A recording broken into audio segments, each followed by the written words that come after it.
This is the way of fairness. My name is Stephen. I'm working on an argument against idealism. So I'll just cut to the chase and say it this way, and then I'll define my terms. There's a God and you're not it. So I'm not telling anyone anything how things are. I'm questioning. Is this how it is? So I might say it incorrectly and make a claim, but my intention is to create this questioning.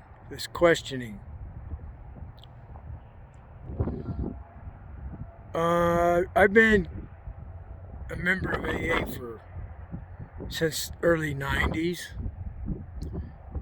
When I found out that there was people familiar with Carl Jung and the foundation of Alcoholics Anonymous, I was interested. And their slogan of live and let live. And we had to quit playing God, it doesn't work. And choose your own God concept.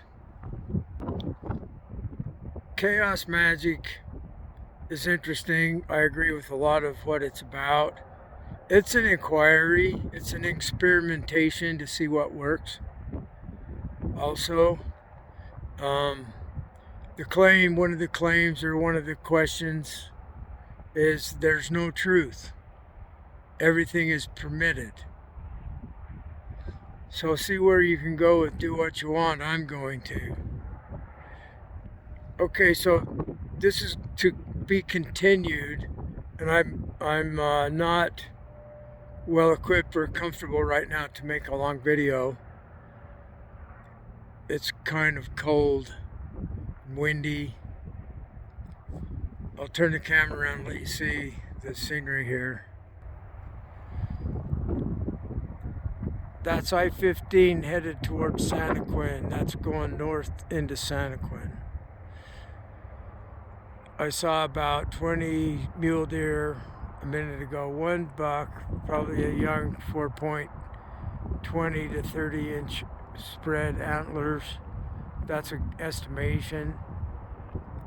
He was only about, there's some deer right there, but I'm not going to take time to zoom in on them.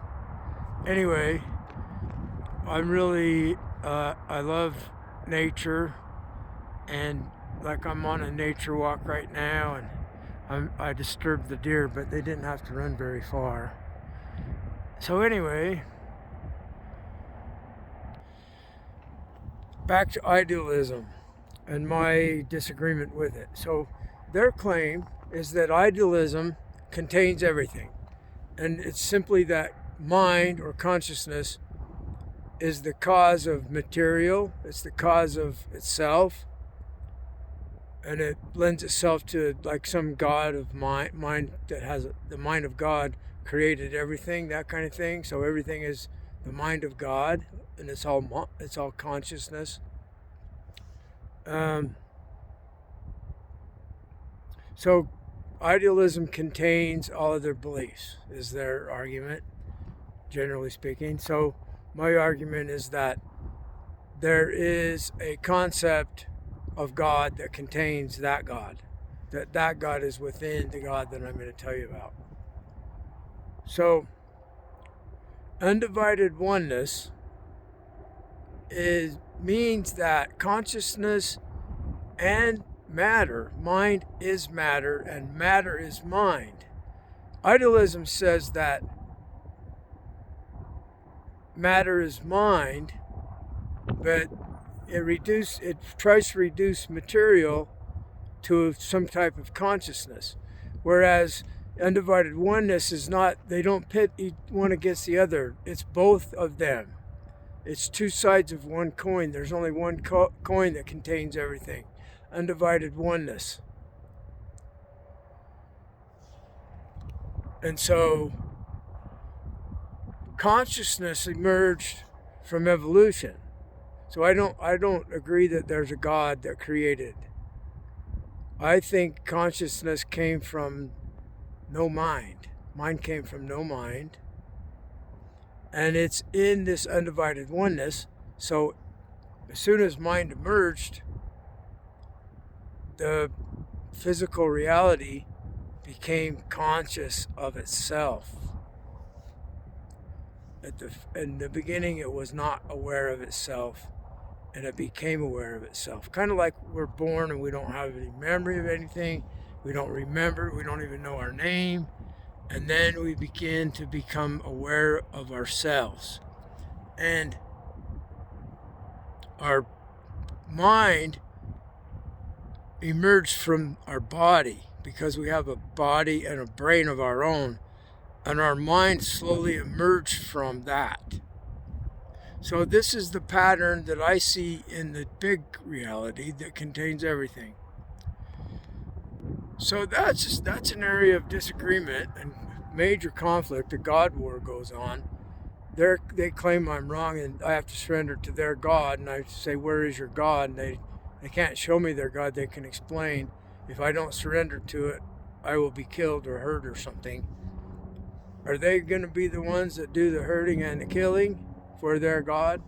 That's what we've been doing throughout history as humans, so that we can rule the world with our idea, and our people rule, and the other people have to either be killed or surrender to us.